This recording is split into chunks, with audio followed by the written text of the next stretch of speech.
Story time at the time I dated a married man and his wife walked in on us. Mind you, I am 17, child. Promise it will all make sense at the end, just keep watching. This literally happened in June. I turned 17 in May. I had just turned 17.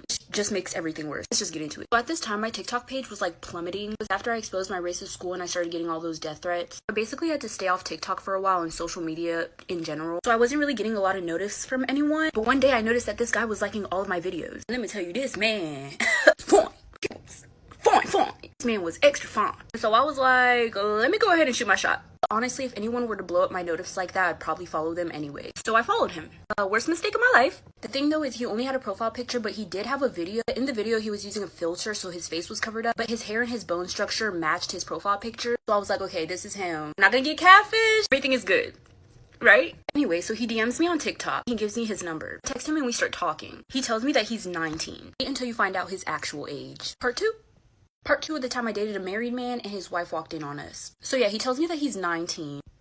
I'm 17, so I was thinking it's only 2 years and we're both at a very mature age. I was like, okay, that's fine. So we start talking more and we click like this. I really thought that I found the one for me. We had the same personality, same humor. We were interested in the same things. I had been single for 17 years, so I was excited. We keep talking and we plan to hang out one day. He said he wanted to take me on a little date or whatever. I was like, free food. Say fucking Liz. So he comes to pick me up and we go out to a restaurant. Everything's good. I go home. Everything's fine. After that, we plan to hang out again and we go on another date. Everything's good. Everything's fine. Get home safely and I think everything's going good. But things start to get a little weird because the more as time went on, the more we would text and the more we would call. He started to randomly hang up when we were on FaceTime, or he would randomly put me on mute, or he would talk really quiet. I would ask him like why he was doing that and he would say, oh, my phone is glitching. Me being a dumb bitch, I believed it. I was like, you know what? All men aren't trash. Let me give him a chance. We continue to hang out. We hang out like 4 or 5 times until the night his wife came home. Part 3 of the time I dated a married man and his wife walked in on us. Okay, so since everything's going good, we continue to go on dates. We go on 3 or 4 dates and the last time we hung out was at his house. I was kind of confused on how he had a house at 19, but he said that he had a family business that he invested in. That's how he made his money, so he basically had his life set up for him. So I'm thinking, child, oh, he got money. He's cute. He has a nice personality. He's sweet. Like, what could go wrong? Here's what went wrong. So like I said, the last time we hung out was at his house. We're at his house, everything's good. We're watching a movie and a knock on the door. It's like, okay, it's probably just like, I don't know, a delivery. He's gonna tell me, go in that room. Like, trying to rush me, like, go in that room, go in that room. Obviously, something fishy is going on here if he's trying to rush me to hide. So I'm like, what's going on? His wife, who was the one who was knocking on the door, heard my voice and starts yelling. So now I'm like, what did I just get myself into? I am not trying to fight nobody today. I'm definitely not gonna fight over no boy. So I'm just looking at him like, you got some explaining to do. So he goes and opens the door for his wife. And this is what happened. Story time at the time I dated a married man and his wife walked in on us. So I'm at his house and his wife knocks on the door. She's yelling, she's clearly mad. And I'm like, I am not about to get beat up. I have to defend myself. Because we all know those girls that get mad at the girl that their boyfriend cheats on them with, instead of getting mad at the boyfriend. So I had to prepare myself. I put my shoes on. I had some rings in my purse. I put those on. I was ready to fight, thinking I was gonna get attacked. So I had to defend myself. Yeah, so he goes to open the door for his wife. She walks in and stares dead at me. And I'm just like the most awkwardest thing ever. She looks at him and screams, "You have kids!" At that point, I was ready to go because I know I just got catfished. She starts going off on him and I have really bad anxiety, so I zone out. And she looks at me and she goes, "Who the hell are you?" I snap back and I'm like, I'm 17. I don't know what's going on. I don't want any part of this. I was so fucking scared. I just wanted to get out of there. It's like, I did not know. I will leave right now. So I left. I called a friend to come get me because he's the one who drove me to his house. I don't know what happened with them, but I received this text message an hour later from his phone. Part 5 of the time I dated a married man and his wife walked in on us. So after I received that text message from her, here it is again. I texted her back and she blocked me right after. I forgot to add that in the last part when she came in and started yelling and then she looked at me and she was like, "Who the hell are you?" I just automatically screamed my age because I was so scared. She was like, "Stop lying to me because this man is damn near 30. I don't know his exact age, but he's around 30 years old. This means I had just turned 17. I was going on dates and hanging out with a man who was damn near 30 years old. The whole entire time, I was thinking that he was 19. I guess nowadays, you really cannot tell people's age. Someone could be 16 looking 25. It could be damn near 30 looking 19. The most disgusting part of all of this is the fact that the whole entire time, he knew that I was 17. The time my crazy neighbor tried to go on a killing spree in our neighborhood. This wasn't no average killing spree. Dude had a whole rifle. He was going into people's backyard, jumping fences, literally trying to break into people's homes. Just get ready for the story time. So I don't exactly remember when this happened. It happened a few years ago when I was still in high school because I just graduated this year, and I know that another one of my friends that went to that school and lives in this same neighborhood saw him in their backyard. So this guy was literally our next door neighbor. I've lived in the same neighborhood since 4th grade, and he was here when we moved here. Him and my dad honestly had a really good bond. If one of them needed a lawnmower, they would let them borrow it. And I was even in band at one point, and I was selling butter braids because they do it for a fundraiser. And he bought several of my butter braids. I got hella changed. I genuinely thought this man was kind-hearted until this night. I was chilling in my room, and all of a sudden I see a light flashing through my window. Obviously I go to check it out, and it's police. Several police. One of them waves their hand like this, trying to get me to close the blind. So I do and go tell my family what I just saw. And we hear a knock on the door. Thinking it's police, we go to open the door. It's our crazy neighbor with a rifle.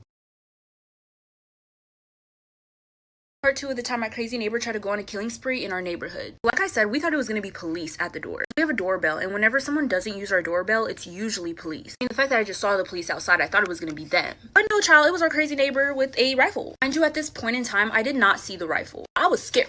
My stomach was in my ass type beat. I was hiding behind my sister. Like, y'all keep all that. Didn't see his rifle, but I did get to glance at him though. He looked intoxicated. I don't think he was, and I'll explain that later. Yeah, as soon as my dad opens the door and our neighbor sees us, he says something along the lines of, "I'm not trying to hurt anyone." Dad immediately shuts the door in his face. Dad turns around to the rest of us and tells us that he saw a rifle at his feet. At this point, I'm thinking, child, I know this man did not just knock on our door to hide a gun. Then we could open the door and he could shoot us, right? Oh, hell no, it's time to evacuate. I should call the police instead. But while one of my family members was on the phone with the dispatcher, we heard another knock on the door. This time it followed up with them announcing that they were the police. The police officer was shaking. He said we needed to evacuate immediately because our crazy neighbor was in our backyard trying to break in.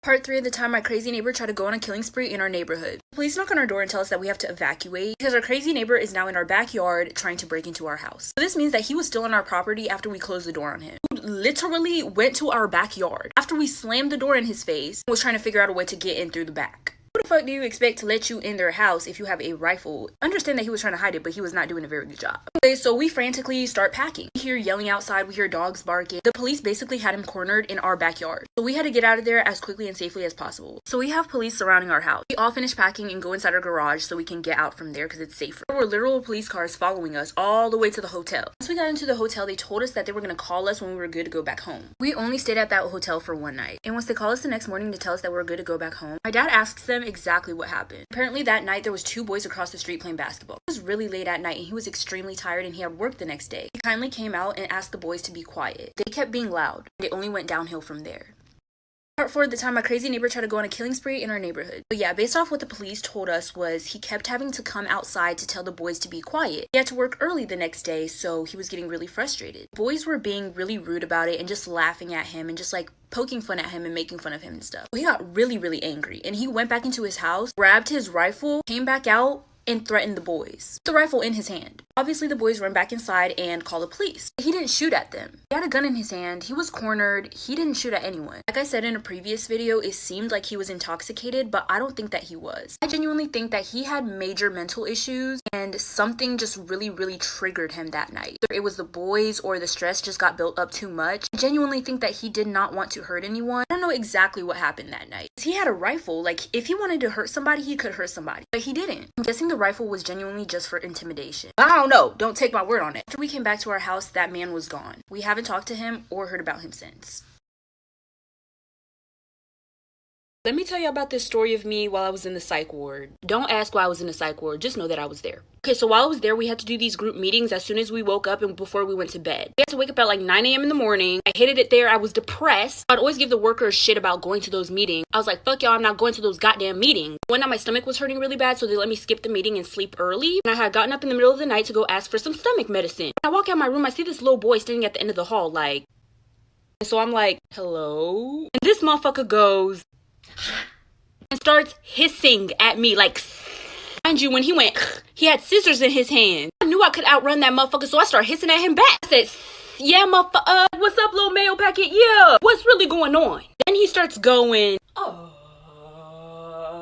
So I match his energy once again and I start going, who the fuck is you doing that to? Then he picks up his scissors like this and charges dead at me. I zoomed out that hallway so fast. Bitch, I disappeared. Child, life for part 2 because it only gets worse. Part 2 of the story of me in the psych ward. So like I said, this little white boy who's like 4'8" starts chasing me down the hallway with his little chicken legs. Mind you, he had scissors in his hands. So he was actually trying to kill me. You'll know why I think that in the end. So mind you, while he was chasing me, I did not look back. Not once. I didn't know if this motherfucker was gonna start climbing the walls. I don't know if he was gonna start crawling on the ceiling. My main goal was just to get away. So I eventually make it to the front desk. I look behind me to see if he was still there. Well, he wasn't, so I'm guessing that he stopped chasing me at the end of the hall. The front desk lady is looking at me like, mind you, we weren't allowed to carry scissors or even pencils or anything like that because it was dangerous. And so I didn't want to get that little boy in trouble. So I just told her like, no, I'm good. I just need medicine. Well, eventually they did end up finding him with the scissors anyways and took it away from him. But baby, he found a way to get that shit back. The next morning, everybody came out for breakfast and these workers were dragging the same little boy out of his room. And he was like kicking and screaming and all of that. Well, turns out he stole another pair of scissors in the middle of the night, stabbed another kid in his sleep. Part 3 of the story of me in the psych ward. So like I said, this same little boy who was chasing me last night with a pair of scissors had sneaked into another kid's room in the middle of the night and stabbed him in his sleep. This little boy's goal was to harm.